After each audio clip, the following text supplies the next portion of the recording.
A beautiful day is Easter Sunday, the 20th day of April 2025. Welcome to News Hour on TV Sapientia. My name is Somto Okafor.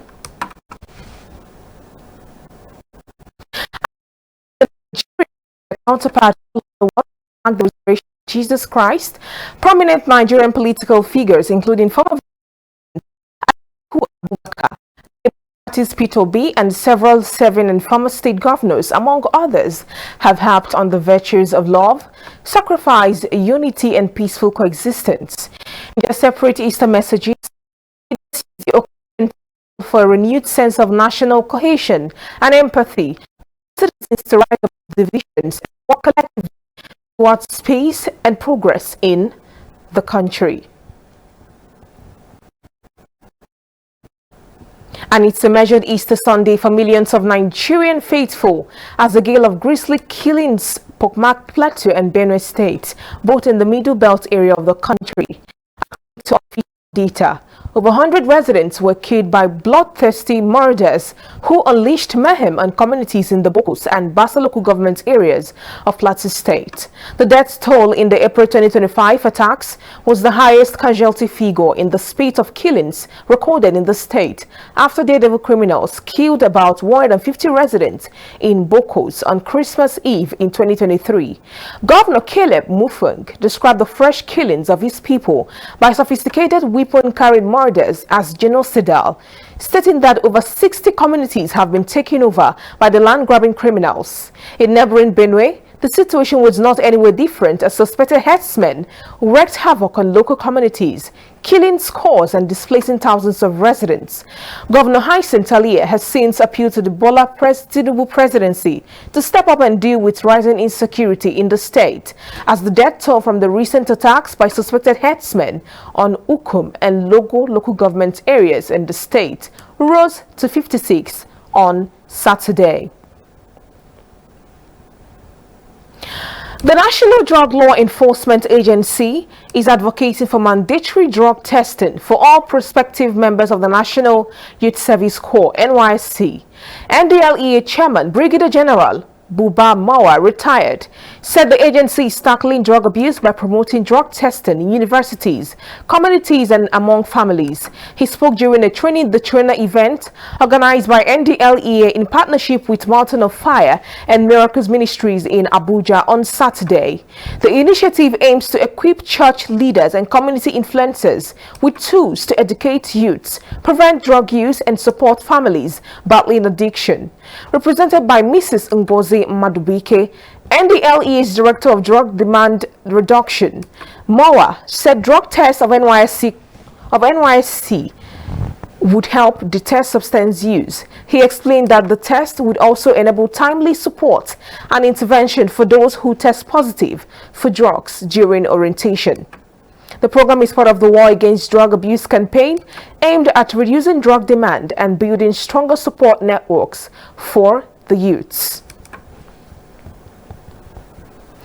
The Nigerian Labour Congress (NLC) has urged the national chairman of the Labour Party, Julius Abure, to resign from office to avert plunging the party into a crisis that could jeopardize its 2027 electioneering campaign.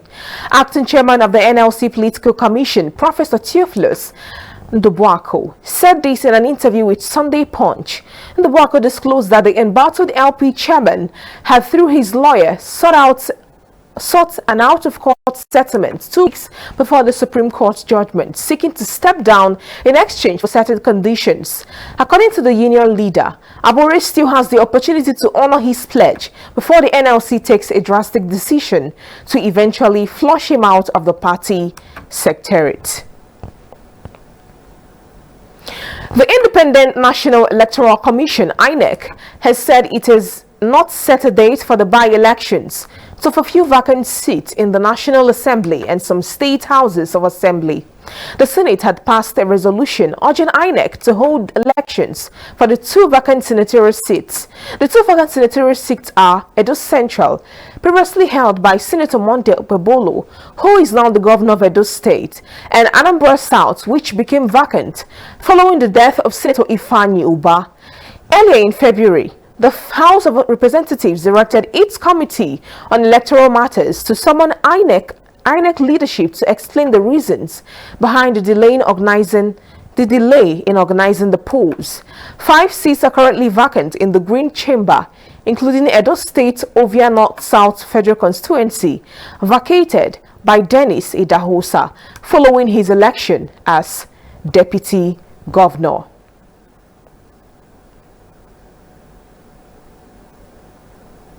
The Deputy Governor of Bauchi State, Owal Jetto, has denied reports circulating on social media that he slapped the Minister of Foreign Affairs, Yusuf Toga.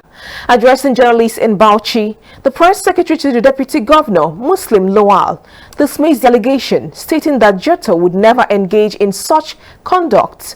Reports of the alleged incident began circulating online on Friday, following the turbaning ceremony of former Bauchi State Governor Mohammed Abubakar, which took place at the Bauchi Emir's Palace.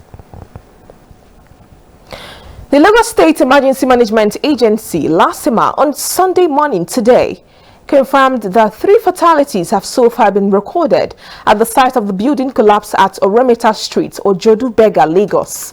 The uncompleted but occupied 3-story building collapsed at about 8 a.m. on Saturday morning, leaving an unspecified number of people trapped in the rubble. The ground floor of the building, which is the only part of the building in use, was occupied by a popular restaurant known as Equal Right Restaurant and served as a hotspot for residents who craved for relaxation. 14 victims in total, with 11 rescued alive, while 3 fatalities were recorded, 2 males, 1 adult male. Rescue operations remain ongoing as efforts continue through the night to ensure no one is left behind. Of course, our thoughts are with the victims and their families. We appreciate the commitment of all agencies working tirelessly on the ground. The Nigerian Meteorological Agency, NIMET, has predicted a thundery weather outlook across the country from Sunday to Tuesday. NIMET's weather outlook, released on Saturday in Abuja, indicated chances of localized thunderstorms over parts of Taraba, Adamawa and southern Kaduna State during the afternoon or evening period on Sunday.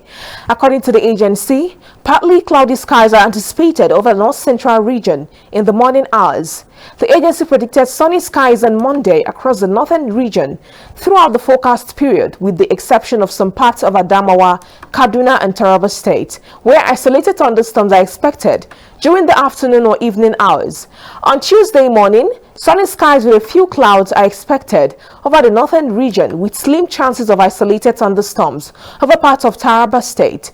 Later in the day, isolated thunderstorms are anticipated over parts of Taraba, Adamawa and Kaduna State. It's for the forecast isolated thunderstorms later in the day over parts of Abia, Imo, Ebonyi, Anambra, Oyo, Ekiti, Edo, Ondo, Cross River, Akwa Ibom, Delta, Rivers and Bayelsa State. NIMET advised people to stay in well-ventilated and cool spaces and drink plenty of water, as temperatures may be high in many parts of the country, increasing the risk of heat stress. The prolonged power outage experienced in Kano State over the past 10 days has disrupted socio-economic activities across the metropolis. Some Kano residents who spoke to journalists on Sunday lamented that the situation, compounded by recurrent national grid failures, had left many communities in darkness, affecting businesses and households. Many entrepreneurs also decried the adverse impact of the blackout on their operations. Checks across the state further revealed that the water supply had also been affected, with the price of a 25-liter jerry can rising from 100 naira to 200 naira in some areas. The head of corporate communications at the Kano Electricity Distribution Company, Sani Bala, attributed the drop in supply across the franchise area to ongoing network upgrades and vegetation control on feeders. Bala said the maintenance was necessary to improve infrastructure and ensure safety for engineers working on the network. He added that the upgrades were part of efforts to sustain progress in electricity distribution, including longer supply hours and improved service delivery. Police in Anambra State have uncovered 5 pump-action guns, cartridges and handcuffs in a bag of rice in Onitsha. Police officers attached to Fege Divisional Headquarters made the discovery while on patrol when they intercepted a bus parked suspiciously along Port Harcourt Road, Opiweka, Onitsha, which during a search of the bus, they found a bag of rice containing 5 pump-action guns, 8 live cartridges and 2 handcuffs neatly concealed in it.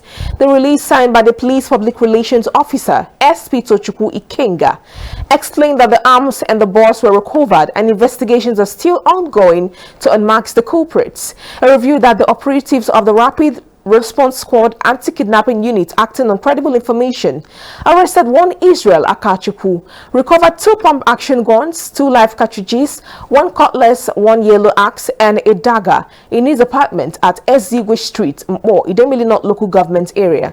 The release pointed out that the suspect confessed to being a member of Vikings confraternity and is already working with the operatives to arrest other gang members. 2 upcoming Nollywood actors have been confirmed dead after reportedly consuming rice, wine, and calypso at a house party in Owerri, the Imo State capital, on Friday. Sources disclosed that the deceased actors whose names were withheld and others attended a house party after filming a movie. A social media user in person of Kaito Karisia, who posted the incident on Facebook, stated that the 2 surviving males were receiving treatment at the Federal Teaching Hospital in Owerri. Meanwhile, the movie director and the 3 women who were at the party have been arrested by the police. The spokesperson for the Imo State Police Command, Henry Okoye, confirmed the incident, stating that investigations had already begun to determine the cause of the deaths.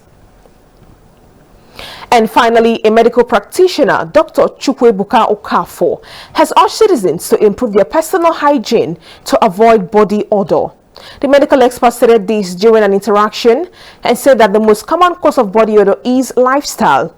According to Dr. Okafor, body odor is an anomaly that happens to a person without the individual's knowledge, usually caused by excessive sweating, which is acted upon by human body bacteria, which is in turn generates body odor.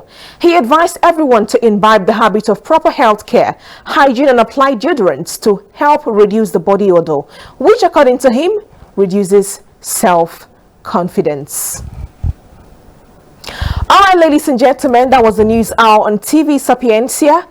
On behalf of the editorial and technical crew, I am Somto Okafor. Also using this opportunity to wish you all a happy Easter celebrations.